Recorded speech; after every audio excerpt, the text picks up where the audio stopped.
Thanks, Chris. Next, Samsung and its new Galaxy S4 phone. Launched at the end of April, it costs around £500. Samsung advertised built-in features like group music sharing and eye-tracking technology, supposedly giving it the edge over rivals like the iPhone 5 from Apple and the Nexus 4 from Google.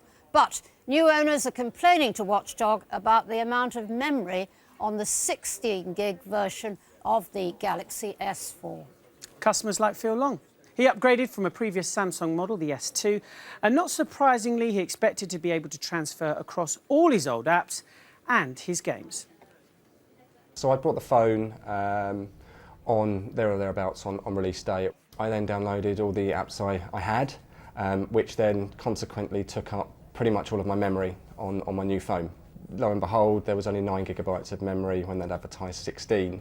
It's almost to the point of unusable sometimes. You know, you can open up an application, it'll freeze, it will stop. You'll have to close a number of applications down to get the, sometimes even restarting the phone to get it to work again. You're left with 9 gigabytes of physical memory in the phone. You know, when you take out a 2-year contract, isn't really a lot. You know, there are a number of applications that, are quite hefty in size. So, it's fundamentally, it's not enough. So, Phil's message to Samsung. Don't advertise a 16 gigabyte when you're only going to give away 9 gigabytes of memory. I hate losing gigs, don't you? I do. Yeah, I can understand all this too. What's half the memories being lost? Yeah, well, it seems the phone is a little bit too clever for its own good. Experts say it's actually caused by the amount of material Samsung have to load onto it to make all the special features work. It's called bloatware. Well, the phone comes with a 16 gig of memory, and about half of that is taken up with the operating system and the various software features that Samsung load onto the device. And that's what makes the phone so complicated and gives it all these kind of super sexy features. But the downside is it takes lots and lots of space, so you only get about half of that left to install apps on. Phones are getting more and more complicated. As they get more complicated, they're using up more of the space that you have on the phone. But the storage provided isn't kind of keeping pace. Samsung do make versions of the S4 that have more memory. They're on sale in some other countries. There's also a 32 gig version on the market, but because the 16 gig is the cheapest, it's their best seller. So getting rid of it would hit their market share.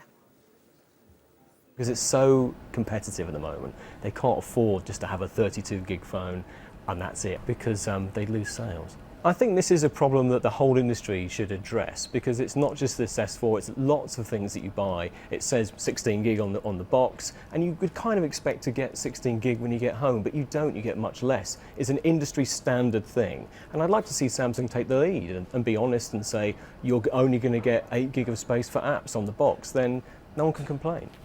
It's another outrage. What's the response from Samsung? OK, they say they appreciate this issue being raised and they'll review their customer communication for future products.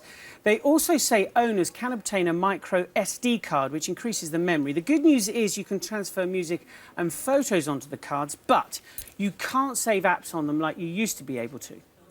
So owners are stuck with the limited memory?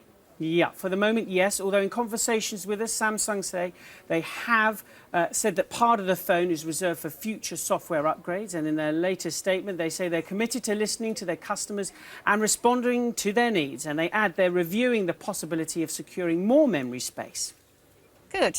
Thanks to all those who've been in touch about that story. Here's a few more.